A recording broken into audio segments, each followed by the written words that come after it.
मुझे सिगरेट पीना और जर्दा खाने की बुरी लत थी। मैं चेन स्मोकर था।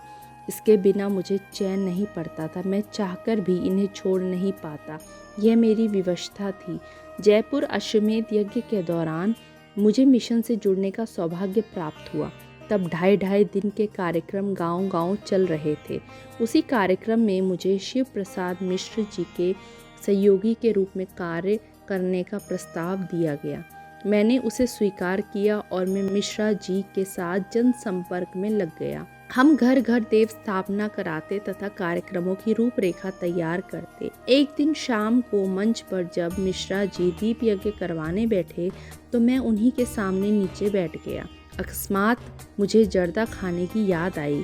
मैंने जर्दा निकाला। खाते वक्त याद किया कि आज मैंने कब जर्दा खाया था। उस दिन मैंने सुबह 4:30 बजे खाया था। तब मैंने विचार किया कि जब सुबह से शाम 7:30 बजे तक नहीं खाया तो अब खाने की क्या जरूरत है। मन में प्रेरणा उठी, इसे त्याग देना चाहिए। उसी दिन से मेरी दोनों बुरी लतें छूट गईं। उसी दिन मैंने जाना कि ईश्वरार्पण बुद्धि से सत्कार्य करने पर अपने आप ही व्यक्ति में कैसे सत्प्रवृत्ति का जागरण होता है और दुष्प्रवृत्ति से छुटकारा मिल जाता है। इसके बाद मुझे शांति कुंज जाने की तीव्र उत्कंठा पैदा हुई जो जून 1991 में पूरी हुई। मुझे 14 जून से 19 जून तक के 5 दिवसीय सत्र की अनुमति मिल गई। इसके पश्चात पुनः 11 अक्टूबर से 19 अक्टूबर की कुटी साधना में भाग लिया। मुझे और मेरी पत्नी को शांति कुंज बहुत अच्छा लगा। इसी शिविर में हम दोनों ने वंदनीय माता जी से दीक्षा ली। चिंता एक ही थी, मेरा बड़ा लड़का सन 1988 में उसने स्नातक की परीक्षा पास कर ली थी। उसके उपरांत उसने अनेक प्रतियोगी परीक्षाएं दी पर सब में असफलता हाथ लगी।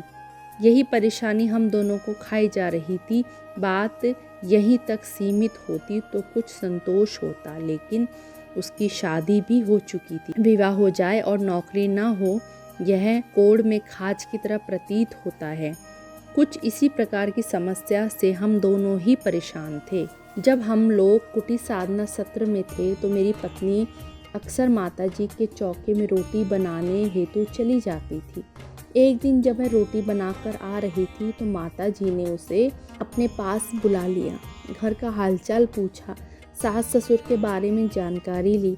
इसके बाद कहा कि यदि कोई कष्ट हो तो बताओ। पत्नी ने कहा, मेरा लड़का नौकरी के लिए अनेक परीक्षाएं दे चुका है पर किसी में वह उत्तीर्ण नहीं होता। नौकरी नहीं लगने पर वह अपने परिवार का भरण पोषण कैसे करेगा।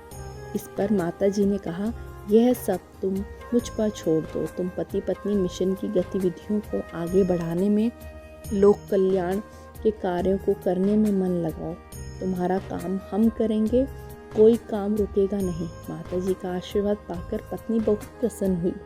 मेरा मन भी उछलने लगा। सोचा अब माता जी के आशीर्वाद से सब कुछ ठीक हो जाएगा। हम दोनों वापस लौटे और घर आकर पुनः मिशन के कार्य में जुट गए। शांति कुंज से लौटने के बाद माता जी की कृपा साकार हुई, आशीर्वाद फलित हुआ। हमारे बेटे के बड़े अप्रत्याशित ढंग से राजकीय सेवा में नौकरी लग गई। अंधे को क्या चाहिए, 2 आँखें।